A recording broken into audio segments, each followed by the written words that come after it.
اعوذ باللہ من الشیطان الرجیم بسم اللہ الرحمن الرحیم۔ اللہ تبارک و تعالیٰ کے نام سے شروع جو بڑا مہربان اور نہایت رحم کرنے والا ہے۔ اللہ تبارک و تعالیٰ قرآن پاک کی سورہ ملک میں ارشاد فرماتا ہے، اور وہی ہے جس نے زندگی اور موت کو پیدا کیا تاکہ تمہاری آزمائش کرے کہ تم میں سے کون اچھے عمل کرتا ہے، اور وہی عزت والا اور بخشنے والا ہے۔ پیارے دوستو، جس طرح سے دنیا کے اندر دو طرح کے لوگ موجود ہیں، ایک اچھے اور نیکوکار اور دوسرا برے اور گناہ گار اور کفار لوگ، اسی طرح اللہ تبارک و تعالیٰ نے آخرت کے اندر بھی دو مقامات تیار کیے ہیں۔ ایک مقام اچھے لوگوں کے لیے جسے جنت کہا جاتا ہے، اور دوسرا مقام کفار اور گناہ گار لوگوں کے لیے جسے جہنم کہا جاتا ہے۔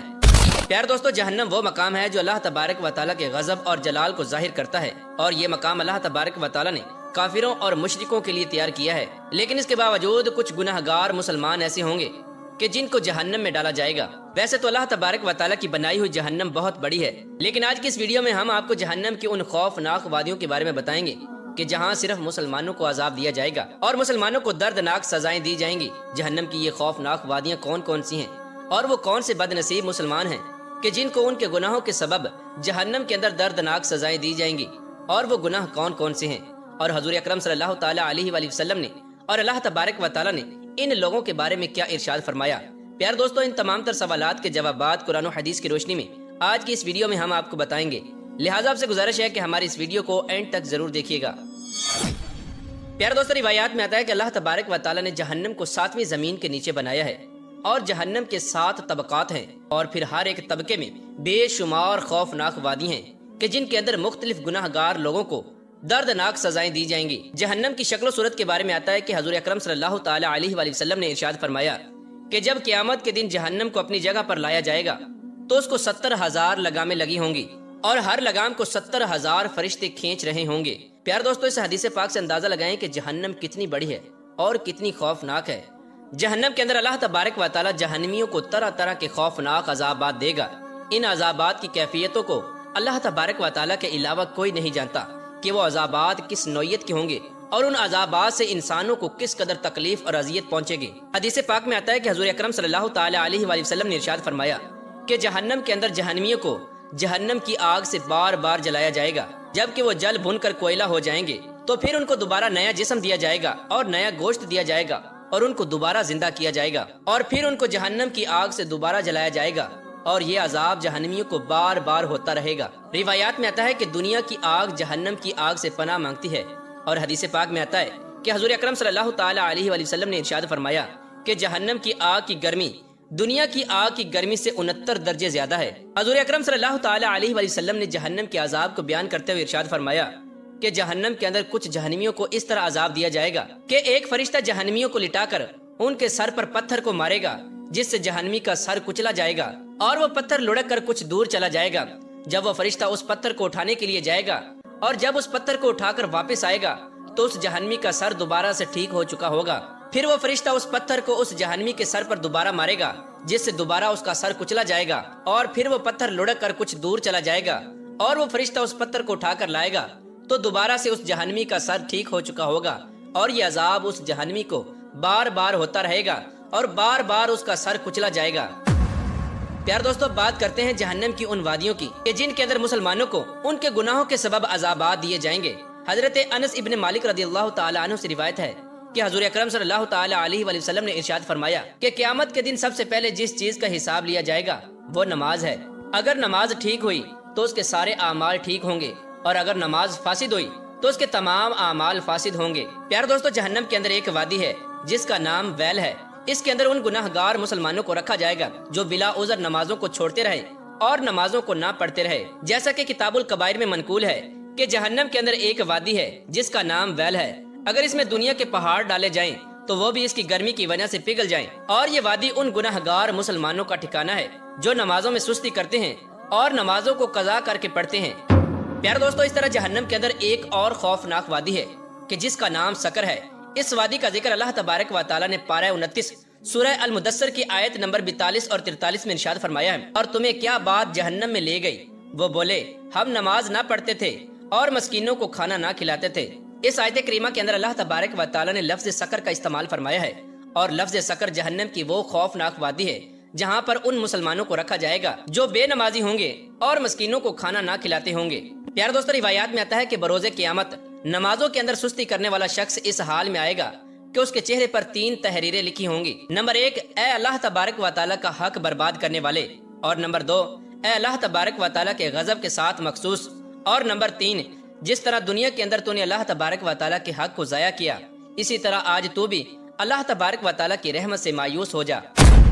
پیارے دوستو، حضور اکرم صلی اللہ تعالیٰ علیہ وآلہ وسلم نے ارشاد فرمایا کہ جہنم کے اندر ایک ایسی وادی ہے جس میں اتنی تپش ہے کہ اس میں پہاڑ پگھل جائیں، اور جہنم خود اس وادی سے پناہ مانگتا ہے، اور جہنم کی اس خوفناک وادی کے اندر ان لوگوں کو رکھا جائے گا جو نمازوں کے اندر سستی کرتے ہیں اور ناپ تول میں کمی کرتے ہیں۔ جو لوگ ناپ تول کے اندر کمی کرتے ہیں ان کو اللہ تبارک و تعالیٰ جہنم کے اندر تو عذاب دے گا ہی، لیکن جب قیامت کے دن ان لوگوں کو لایا جائے گا تو ان کے چہرے سیاہ ہوں گے، اور ان کی زبان توتلی ہوگی، اور ان کی آنکھیں نیلی ہوں گی، اور ان کی گردن میں آگ کا ترازو ڈالا جائے گا، اور ان سے کہا جائے گا کہ یہاں سے یہاں تک تولو۔ 2 پہاڑوں کے درمیان 50,000 سال تک ان لوگوں کو ایسے ہی عذاب دیا جاتا رہے گا۔ اس حدیث پاک سے وہ لوگ عبرت حاصل کریں جو اپنے کاروبار میں ناپ تول کے اندر کمی کرتے ہیں۔ ان کے لیے بھی اللہ تبارک و تعالیٰ نے جہنم کی ایک خاص وادی کو مقرر فرمایا ہے، جہاں پر اللہ تبارک و تعالیٰ بروز قیامت ان لوگوں کو اپنا دردناک عذاب دے گا۔ پیارے دوستو، اسی طرح جہنم کے اندر ایک وادی ہے جس کا نام الغی ہے۔ جہنم کی اس خوفناک وادی کے اندر ان لوگوں کو رکھا جائے گا جو نمازوں کو بغیر کسی وجہ سے ضائع کرتے رہے اور نمازوں کو ایک ساتھ جمع کر کے پڑھتے رہے، جیسا کہ اللہ تبارک و تعالیٰ سورہ مریم کی آیت نمبر 59 میں ارشاد فرماتا ہے، تو ان کے بعد وہ نالائق لوگ ان کی جگہ آئیں گے جنہوں نے نمازوں کو ضائع کیا ہوگا اور اپنی خواہشات کی پیروی کی ہوگی، تو ان قریب وہ جہنم کی خوفناک وادی غی سے جا ملیں گے۔ پیارے دوستو، اسی طرح جہنم کی ایک اور وادی ہے جس کا نام وادی اودیہ ہے۔ اس کے اندر بھی بے نمازیوں کو جہنم کے دردناک عذابات دیے جائیں گے۔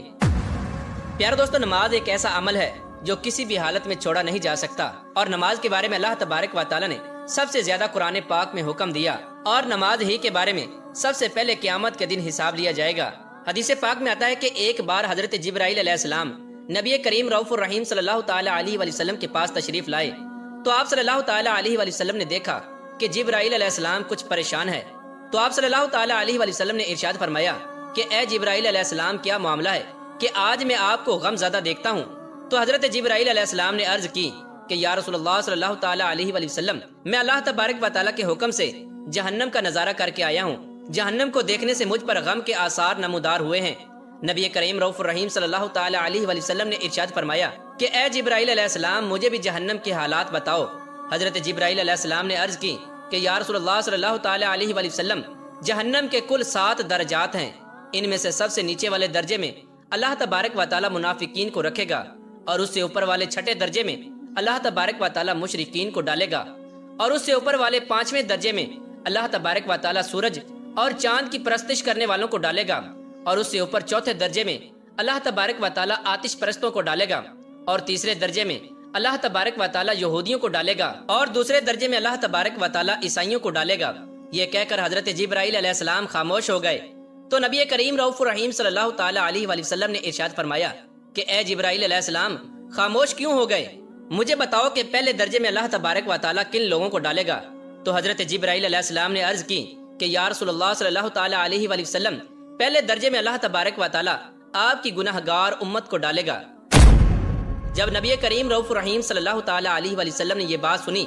کہ میری امت بھی جہنم میں ڈالی جائے گی، تو آپ صلی اللہ تعالیٰ علیہ وآلہ وسلم بے حد غمگین ہوئے، اور آپ صلی اللہ تعالیٰ علیہ وآلہ وسلم نے اللہ تبارک و تعالیٰ کے حضور دعائیں مانگنا شروع کی۔ حضور اکرم صلی اللہ تعالیٰ علیہ وآلہ وسلم کے 3 دن ایسے گزرے کہ حضور اکرم صلی اللہ تعالیٰ علیہ وآلہ وسلم مسجد میں نماز کے لیے تشریف لاتے، اور نماز پڑھ کے واپس حجرے میں تشریف لے جاتے، اور دروازہ بند کر کے اللہ تبارک و تعالیٰ کے حضور رو رو کر دعا کرتے۔ صحابہ کرام حضور اکرم صلی اللہ تعالیٰ علیہ وآلہ وسلم کا یہ عمل دیکھ کر حیران تھے کہ حضور اکرم صلی اللہ تعالیٰ علیہ وآلہ وسلم پر یہ کیسی کیفیت طاری ہے کہ آپ صلی اللہ تعالیٰ علیہ وآلہ وسلم مسجد سے حجرے تشریف لے جاتے ہیں اور گھر بھی نہیں جاتے۔ حضور اکرم صلی اللہ تعالیٰ علیہ وآلہ وسلم کی جب اس کیفیت کو تیسرا دن ہوا تو حضرت ابو بکر صدیق رضی اللہ تعالیٰ عنہ سے رہا نہ گیا۔ حضرت ابو بکر صدیق رضی اللہ تعالیٰ عنہ دروازے پر تشریف لائے اور دستک دی اور سلام کیا، لیکن سلام کا جواب نہیں آیا۔ آپ روتے ہوئے حضرت سیدنا عمر فاروق رضی اللہ تعالیٰ عنہ کے پاس آئے